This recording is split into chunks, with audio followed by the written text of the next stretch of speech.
Questo ristorante parte dal 2006, precisamente il giorno di Ferragosto, che ci siamo spostati dal centro di Follina, dove eravamo, dal ristorante Caminetto, e siamo traslocati su questo ambiente, che abbiamo avuto un'occasione di spostarci in un ambiente bellissimo, storico, ben rinnovato, e noi ci siamo adeguati in questo posto senza nessun problema, insomma, ecco.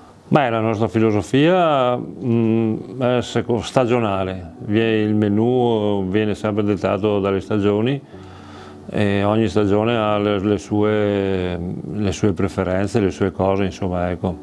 Ma più che l'amore bisogna dare la vita per la cucina, non è un amore, è una vocazione che si deve avere, come si può dire, dalla nascita. Non si acquista e non si impara, bisogna averlo dentro di sé.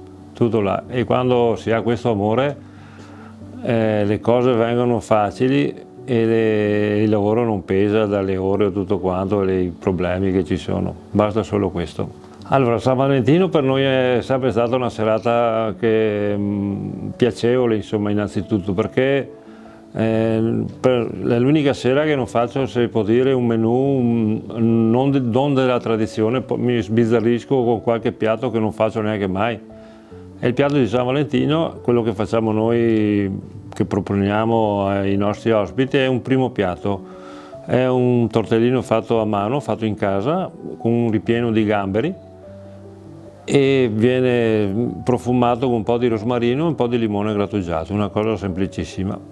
Perché il menù di San Valentino lo faremo una cosa soft, leggera, perché sono tutti innamorati, avremo sicuramente tantissimi giovani e non vogliamo impegnare con un menù un po' pesante o un po' come si può dire, una cosa leggera, insomma, ecco.